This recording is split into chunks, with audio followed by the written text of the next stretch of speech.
Hello दोस्तों, स्वागत है आपका द पल्स क्लासेस में। आज हम भारत का मध्यकालीन इतिहास पढ़ेंगे।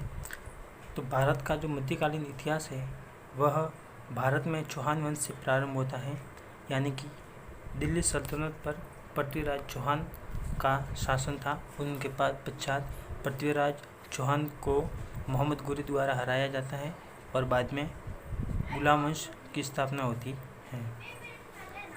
चौहान वंश, सबसे पहले हम चौहान वंश को पढ़ेंगे।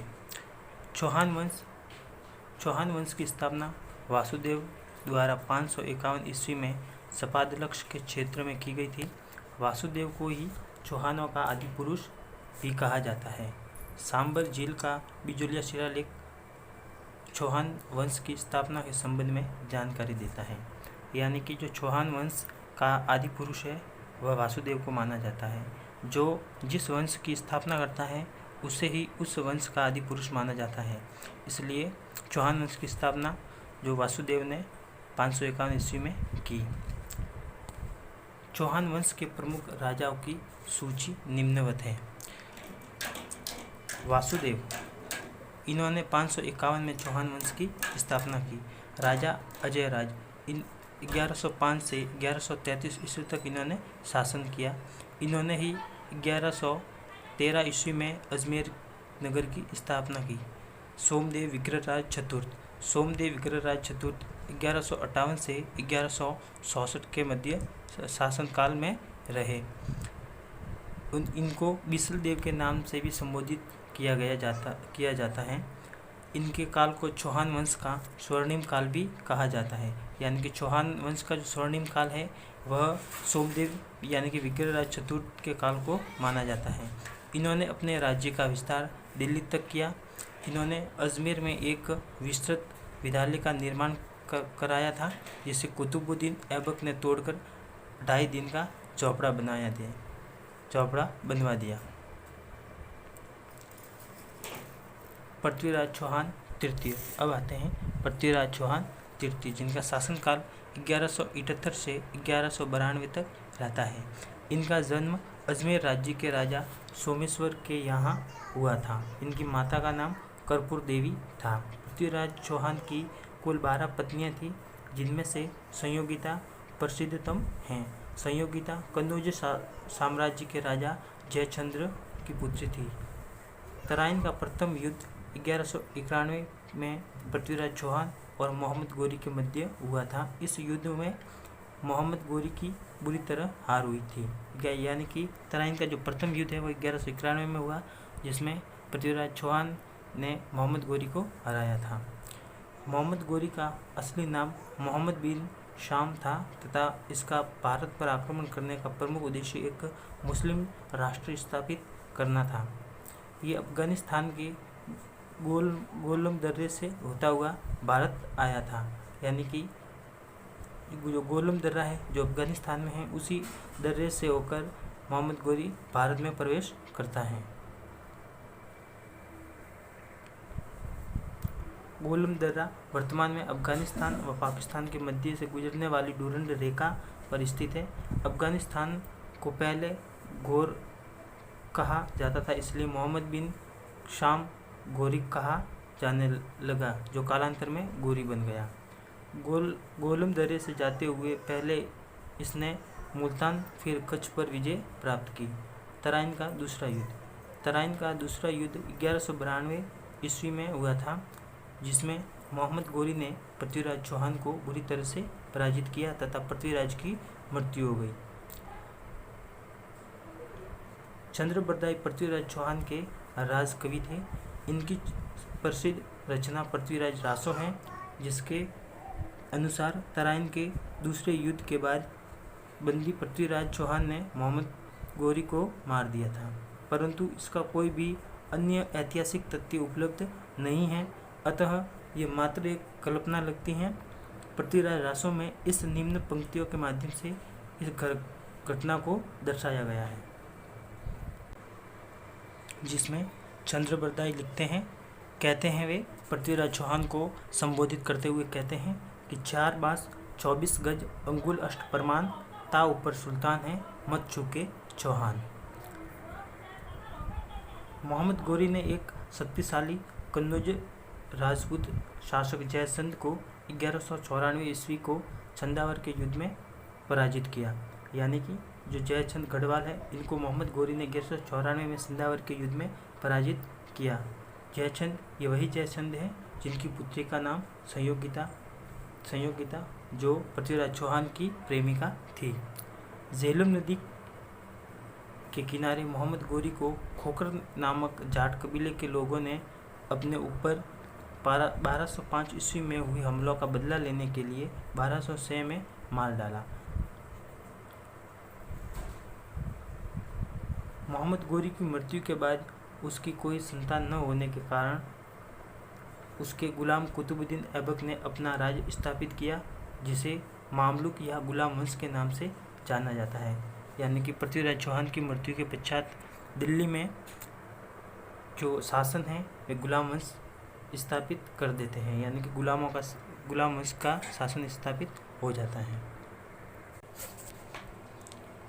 पृथ्वीराज चौहान की मृत्यु के पश्चात दिल्ली में जो है वो मोहम्मद गोरी का शासन स्थापित हो जाता है। दिल्ली की बात करें हम तो दिल्ली सल्तनत में 11वीं शताब्दी के उत्तरार्ध एवं 12वीं शताब्दी के पूर्वार्ध में भारत में तुर्कों ने आक्रमण किया। तुर्की आक्रमण के प्रथम नेतृत्वकर्ता मोहम्मद गजनी और मोहम्मद गोरी थे। दिल्ली सल्तनत की स्थापना में तुर्की आक्रमण की सफलता की सर्वाधिक महत्वपूर्ण मानना होगा।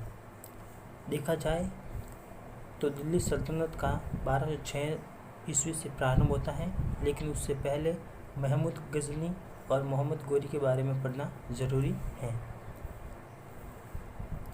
महमूद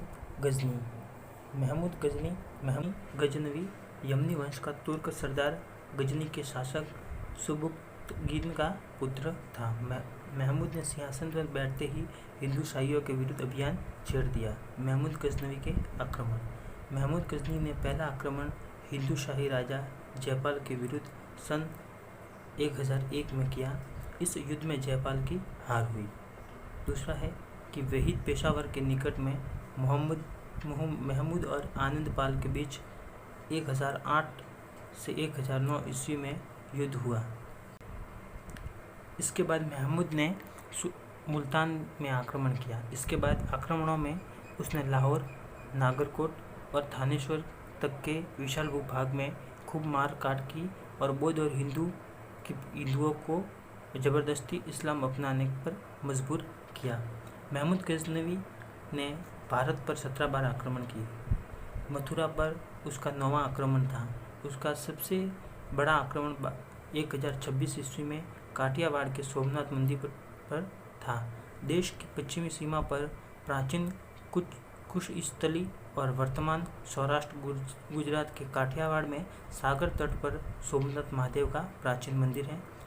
महमूद ने सोमनाथ मंदिर का शिवलिंग तोड़ डाला, मंदिर को ध्वस्त किया। अकेले सोमनाथ से उसे अब तक की सभी लूटों से अधिक धन मिला था। उसका अंतिम आक्रमण 1027 ईस्वी में हुआ। उसने पंजाब को अपने राज्य में मिला लिया और लाहौर का नाम बदलकर महमूदपुर कर दिया। महमूद ने इन आक्रमणों से भारत के राजवंश दुर्बल हो गए और बाद के वर्षों में विदेशी मुस्लिम आक्रमणों के लिए यहाँ का द्वार खुल गया। मोहम्मद गोरी अफगान योद्धा था जो गजनी साम्राज्य के अधीन गौर नामक राज्य का शासक था। मोहम्मद गोरी 1177 ईस्वी में गौर का शासक बना, जिस समय मथुरा मंडल के उत्तर पश्चिम में पृथ्वीराज और दक्षिण पूर्व में जयचंद जैसे महान नरेशों के शक्तिशाली राज्य थे।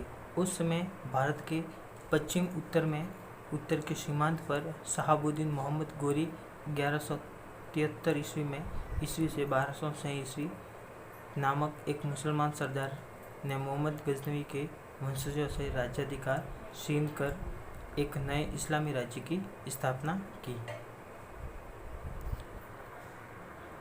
मोहम्मद गोरी के आक्रमण में गोरी ने भारत का पहला आक्रमण 1175 ईस्वी में मुल्तान पर किया। दूसरा आक्रमण 1178 ईस्वी में गुजरात पर किया। इसके बाद उसने 1179 ईस्वी में पेशावर तथा 1185 ईस्वी में सियालकोट अपने कब्जे में ले लिया। बाद में 1191 में उसका युद्ध पृथ्वीराज चौहान के साथ हुआ। इस युद्ध में मोहम्मद गौरी को बुरी तरह से पराजित होना पड़ा। इस युद्ध में गौरी को बंधक बना लिया गया, लेकिन पृथ्वीराज चौहान ने उसे छोड़ दिया। तराइन का प्रथम युद्ध इसे ही कहा जाता है। मोहम्मद गौरी ने अधिक ताकत के साथ पृथ्वीराज चौहान पर आक्रमण किया। तराइन के दूसरे युद्ध में 1192 ईस्वी में इस पृथ्वीराज चौहान की हार हुई, उसको बंधक बना लिया गया। इसके बाद मोहम्मद गौरी के कन्नौज के राजा जयचंद को हराया। संदावर के युद्ध के नाम से जाना जाता है। संदावर के युद्ध में कन्नौज के शासक जयचंद को हराया। उसके बाद इन युद्धों में विजय के बाद गौरी वापस अफगान आ गया, लेकिन अपने दासों यानी गुलामों को वहाँ पर शासक नियुक्त कर दिया। कुतुबुद्दीन ऐबक सबसे काबिल गुलामों में से एक था, जिसने एक साम्राज्य की स्थापना की। वह दिल्ली सल्तनत तथा खिलजी, तुगलक, सैयद, लोदी, मुगल आदि राजवंशों की आधारशिला रखी गई थी। हालांकि गुलाम वंश के शासकों ने 1206 से 1290 ईस्वी तक ही शासन किया, लेकिन उनके शासन की नींव पर ही दिल्ली के तख्त पर अन्य विदेशी मुस्लिमों ने शासन किया, जो लगभग ईस्वी सन 1707 को औरंगजेब की मृत्यु तक चला। तो दोस्तों, वीडियो देखने के लिए आपका बहुत बहुत धन्यवाद। अगर अभी तक आपने हमारे चैनल को सब्सक्राइब नहीं किया है तो प्लीज़ चैनल को सब्सक्राइब कर दो, वीडियो को लाइक कर दो और शेयर कर दो। धन्यवाद।